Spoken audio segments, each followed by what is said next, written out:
اور اس کے ساتھ ساتھ یہ مسئلہ بھی اپنے ذہن میں رکھیں کہ جو حضرات قربانی کرنا چاہتے ہیں تو ان کے لیے مستحب عمل ہے. یاد رکھیں میں نے یہ بات کہی کہ مستحب عمل ہے. مستحب عمل یہ ہے کہ وہ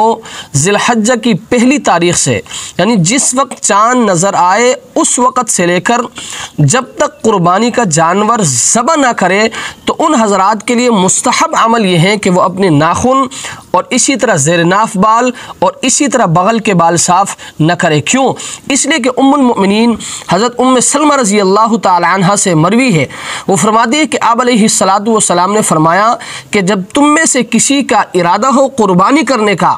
تو وہ ذی الحجہ کی پہلی تاریخ سے لے کر یعنی جس وقت چاند نظر آئے اس وقت سے لے کر جب تک قربانی کا جانور ذبح نہ کرے تو وہ اپنے ناخن اور اسی طرح زیر ناف بال اور بغل کے بال صاف نہ کرے. اس حدیث کی روشنی میں فقہاء کرام فرماتے ہیں کہ جن حضرات کا ارادہ ہو قربانی کرنے کا تو ان کے لیے مستحب عمل یہ ہے کہ وہ ذی الحجہ کی پہلی تاریخ سے لے کر یعنی جس وقت چاند نظر آئے اس وقت سے لے کر جب تک قربانی کا جانور ذبح نہ کریں تو وہ اپنے ناخن اور اسی طرح زیر ناف بال اور بغل کے بال صاف نہ کرے. اور یاد رکھیں یہ مستحب عمل ہے. اگر کوئی شخص ایسا ہے کہ 40 دن سے اس نے ناخن نہیں کاٹا ہے، زیر ناف بال انہوں نے صاف نہیں کیے ہیں اور اسی طرح بغل کے بال انہوں نے صاف نہیں کیے ہیں تو یاد رکھیں ان حضرات کے لیے حکم یہ ہے کہ وہ ان کو صاف کرے اور ناخن بھی کاٹے. کیوں؟ اس لیے کہ 40 دن تک زیر ناف بال صاف نہ کرنا اور اسی طرح بغل کے بال صاف نہ کرنا اور ناخن نہ کاٹنا یاد رکھیں یہ حرام ہے.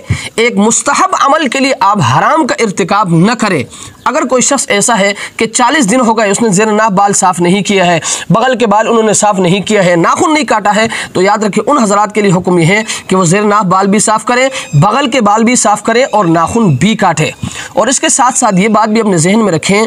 بعض حضرات فرماتے ہیں کہ اگر کوئی شخص ایسا ہے کہ وہ قربانی نہیں کر رہا لیکن قربانی کرنے والوں کی مشابہت اختیار کرنے کے لیے وہ یکم ذی الحجہ سے لے کر قربانی کے دن تک ناخن نہیں کاٹتا اور اسی طرح زیر ناف بال وہ صاف نہیں کرتا اور اسی طرح بغل کے بال صاف نہیں کرتا، قربانی کرنے والوں کی مشابہت اختیار کرنے کے لیے تو اللہ کی ذات سے امید ہے کہ وہ بھی ثواب سے محروم نہیں ہوں گے. اور اس کے ساتھ